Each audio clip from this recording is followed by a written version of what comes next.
So here we are dealing with equilibrium of three charged particles under electrostatic forces.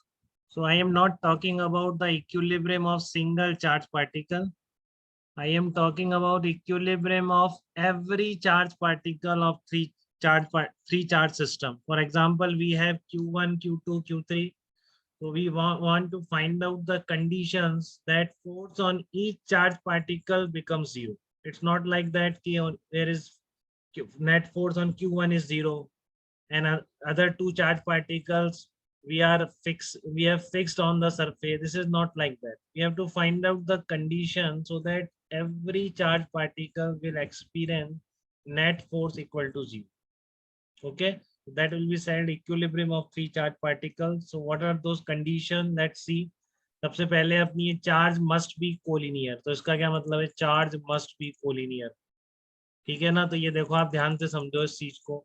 या अगर मैं कह रहा हूँ कि Q1, Q2, Q3 है, ठीक है, थ्री चार्ज पार्टिकल्स हैं, तो अगर कोलिनियर नहीं होंगे तो उन पर हर पे नेट फोर्स जीरो नहीं हो सकता ना बेटा. दिख रहा है सबको क्लियरली?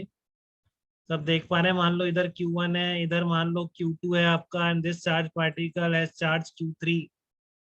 तो इसकी वजह से फोर्स किधर आएगा? लाइन ज्वाइनिंग के अलॉन्ग मान लो अट्रैक्टिव रिपल्सिव कुछ भी हो, इसकी वजह से अट्रैक्टिव रिपल्सिव कुछ भी ले लो आपके साइन के according.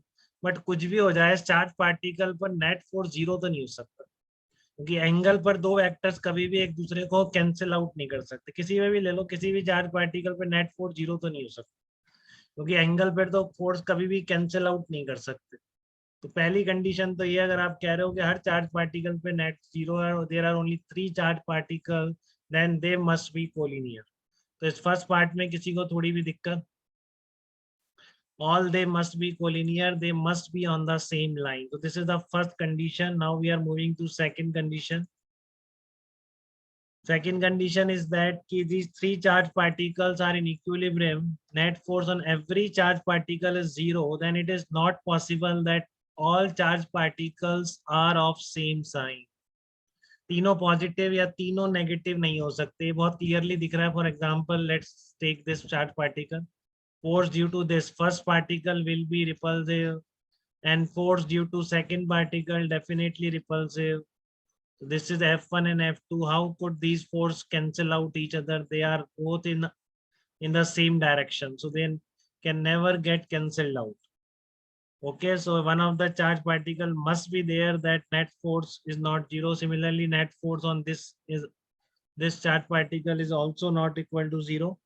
Only the possible force that may be zero here is on this charge particle one, because it repels from this side. This will apply for this side, but we are not talking about the equilibrium of single charge particle.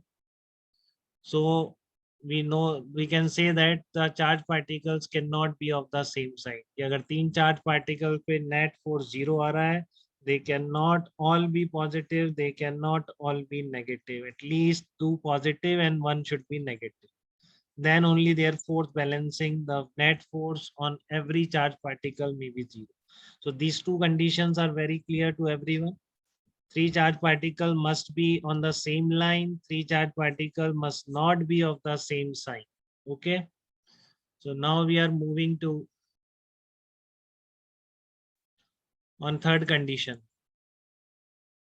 Third condition is three charges must not be of the same magnitude. This is also very important condition. For example, I say that two positive and negative and all are on the same line. Then first two conditions are satisfied. Now for the third condition, it is saying three charges must not be of the same magnitude. जैसे यहाँ पर मैंने ले लिया Q ले लिया, minus Q ले लिया, Q ले लिया, तो आप देख रहे हो इन सबके मैग्नीट्यूड सेम हो गए. ठीक है ना? Magnitude of every charge particle is same. तो अब क्या करेंगे? देखो इस पर फोर्स, देखो इस पर नेट फोर्स जीरो हो जाएगा, बिल्कुल बीच में रख दो. चलो इसका बैलेंस हो गया. इसकी बैलेंसिंग चेक करो. इस पर देखो सेकंड चार्ज पार्टिकल के कारण फोर्स किस डायरेक्शन में है? ये फर्स्ट वाला है, इस पर F2 किस डायरेक्शन में आएगा? अट्रैक्ट करेगा इस डायरेक्शन में बिल्कुल. और F3 क्या करेगा? रिपल करेगा. तो आप देख रहे हो फोर्स तो अपोजिट आ गए, बट ये फोर्स कितना होगा? ये होगा KQ square upon R1 square. मान लो ये डिस्टेंस R1 मान ली, ठीक है ना? और ये डिस्टेंस पूरी R2 है. तो ये कितना फोर्स लगाएगा, k q square upon r two square. अब देखो आप R2 हमेशा ज्यादा है ना बेटा, और ऊपर सेम हो जाएगा क्योंकि आपने तीनों सेम मैग्नीट्यूड के ले लिए, तो ये जो R1 तो कम है और R2 ज्यादा है, तो ये बैलेंस नहीं हो सकते ना कभी भी। ठीक है ना। आपका ये F2 तो ये हो गया k q square upon this distance square, और force applied by this on one हो गया F3 k q square upon R2 square. अभी डिस्टेंस तो हमेशा ज्यादा रहेगी, तो क्या होना चाहिए, इसका magnitude must be greater than magnitude of this, तब ऐसा बैलेंस पॉसिबल हो सकता है। ठीक है ना। तो तीसरी कंडीशन हो गई कि तीनों चार्ज पार्टिकल के आप मैग्नीट्यूड सेम रखते हुए उन तीनों को इक्विलिब्रियम में नहीं कर सकते। इट मींस अगर मैग्नीट्यूड सेम है तीनों चार्ज पार्टिकल का, तो ऐसा नहीं हो सकता कि हर चार्ज पार्टिकल पर नेट फोर्स जीरो आ जाएगा, this is impossible. So these all three condition must be satisfied if the system of three charge particles is in equilibrium. If any one of them is not following, then the equilibrium will not be possible. तीनों एक साथ satisfy होना बहुत जरूरी है, तीनों charge particles के equilibrium में होने के।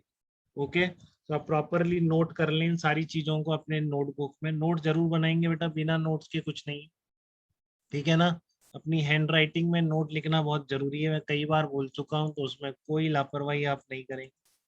ठीक है, आप चाहें तो वीडियो के साथ बना सकते हैं, नहीं PDF से बना सकते हैं एक बार समझने के बाद, वो आपकी मर्जी है, बट नोट्स आपकी हैंड राइटिंग में होनी चाहिए। मैं भी इसलिए हैंड राइटिंग में ही सारे नोट दे रहा हूँ, इससे अच्छा समझ में आता है इंस्टेड ऑफ टाइपिंग। ओके, चलो, तो we will move to the next question in next video.